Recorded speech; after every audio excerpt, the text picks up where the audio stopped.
Hello കൂട്ടുകാരെ, നിങ്ങളെപ്പോഴെങ്കിലും ഈശോയുടെ കണ്ണുകളിലൂടെ നിങ്ങളെ നോക്കാൻ ശ്രമിച്ചിട്ടുണ്ടോ?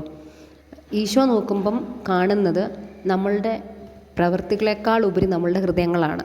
അപ്പം നിങ്ങളെപ്പോഴെങ്കിലും നിങ്ങളെ സ്വന്തമായിട്ട് ഈശോ നിങ്ങളെങ്ങനെയാണ് കാണുന്നതെന്ന് അറിയാൻ ആഗ്രഹമുണ്ടെങ്കിൽ നിങ്ങൾ വായിച്ചിരിക്കേണ്ട പുസ്തകമാണ് യേശുവിൻ്റെ കണ്ണുകളിലൂടെ. അപ്പോൾ ഈ പുസ്തകത്തിൻ്റെ 3 വാല്യങ്ങളോളം ഞാൻ പലതവണ പലയാവർത്തി വായിച്ചു. അപ്പോൾ അതിൽ എന്നെ സ്പർശിച്ച കുറച്ച് കാര്യങ്ങളാണ് ഞാൻ ഷെയർ ചെയ്യാൻ ആഗ്രഹിക്കുന്നത്. ഈ പുസ്തകം എഴുതിയത് അലൻ എംസ് എന്ന വ്യക്തിയാണ്. അപ്പോൾ അദ്ദേഹത്തിന് ഈശോ കൊടുത്ത ദർശനങ്ങൾ, അതായത് സുവിശേഷത്തിൽ ഈശോ ഒത്തിരി അത്ഭുതങ്ങളൊക്കെ പ്രവർത്തിക്കുന്നുണ്ട്.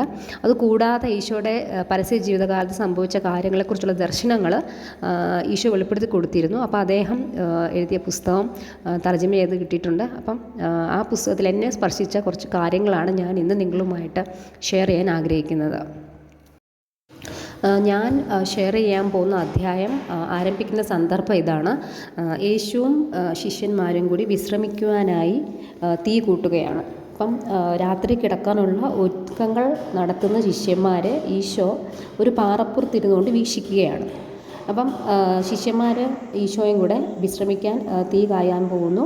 അപ്പോൾ ഈ ഓരോ ശിഷ്യന്മാരും എന്താണ് ചെയ്യുന്നതെന്ന് ഈശോ ഇങ്ങനെ മാറി ഒരു പാറപ്പുറത്തിരുന്ന് വീക്ഷിക്കുക. അതാണ് സന്ദർഭം. അപ്പോൾ ആദ്യം തന്നെ ഇവിടെ പറയുന്നത് യൂദാസിൻ്റെ കാര്യമാണ്. അപ്പം പുസ്തകത്തിൽ ഇങ്ങനെയാണ് എഴുതിയിരിക്കുന്നത്: യൂദാസ് അവന് വിശ്രമിക്കുവാൻ ഏറ്റവും നല്ല സ്ഥലം തന്നെ കണ്ടെത്തി. കാറ്റിൽ നിന്നും സംരക്ഷണമേകാൻ പോന്നതും ചാരിയിരിക്കുവാൻ സൗകര്യമുള്ളതുമായ ഒരു വലിയ മരത്തിൻ്റെ അരികിലാണ് അവൻ ഇരിപ്പുറപ്പിച്ചത്. അതായത് യൂദാസിനെ കുറിച്ച് പറയുന്നത്, യൂദാസ് ആദ്യമേ തന്നെ ഏറ്റവും സൗകര്യപ്രദമായ ഒരു സ്ഥലം നോക്കി കണ്ടുപിടിച്ചു അവിടെ ഇരുന്നു എന്നുള്ളതാണ്.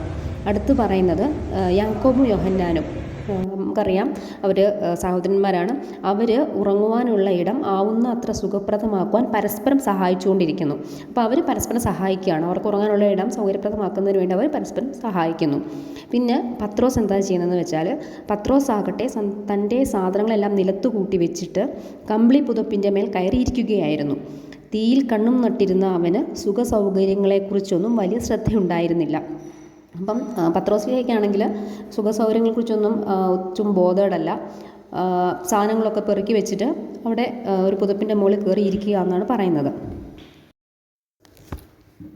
പിന്നെ ഇവിടെ കുറച്ച് ശിഷ്യന്മാർ തീ കായാൻ ആവശ്യമായി വിറക് അന്വേഷിച്ച് നടക്കുകയാണ്.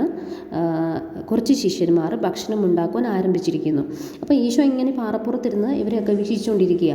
അപ്പം ഈശോ എന്താണ് കാണുന്നതെന്ന് വെച്ചാൽ, കോടാനുകോടി ജനങ്ങൾ ഭാവിയിൽ ഇതുപോലെ ദൈവത്തിൻ്റെ കുടുംബമായി തീരുന്നതാണ് ഈശോ കാണുന്നത്. അതായത് നമ്മളെ ഓരോരുത്തരെയുമാണ് ഈ ശിഷ്യന്മാരിലൂടെ ഈശോ ഇവിടെ വെച്ച് കാണുന്നത്. തുടർന്ന് ഈശോ പറയുവാണ്, എല്ലാ മനുഷ്യർക്കും അവരവരുടെ ബലഹീനതകൾ ഉണ്ടെന്നും ഞാൻ അറിഞ്ഞു. അപ്പോൾ ഈശോയ്ക്കറിയാം എല്ലാവർക്കും, ഓരോരുത്തർക്കും പല ബലഹീനതകളാണെന്ന് ഈശോയ്ക്കറിയാം. അത് ഈശോ എങ്ങനെ നമുക്കതിനെ തരണം ചെയ്യുമെന്ന് പറയുന്നുണ്ട്. വിശ്വാസമുണ്ടെങ്കിൽ എൻ്റെ സ്നേഹത്താൽ സകല ബലഹീനതകളും മറികടക്കാനാവുമെന്ന് എൻ്റെ ശിഷ്യന്മാരെ നോക്കുമ്പോൾ ഏവർക്കും മനസ്സിലാക്കാവുന്നതാണ്. അപ്പോൾ ഇവിടെ ഈശോ എന്താ പറയുന്നത്? നമ്മളുടെ ബലഹീനതകളെല്ലാം ഈശോയുടെ സ്നേഹത്താൽ സകല ബലഹീനതകളും വിശ്വാസമുണ്ടെങ്കിൽ മറികടക്കാനാവുമെന്നാണ്. അപ്പം വിശ്വാസമുണ്ടെങ്കിൽ നമ്മുടെ സകല ബലഹീനതകളും മറികടക്കാനാവും.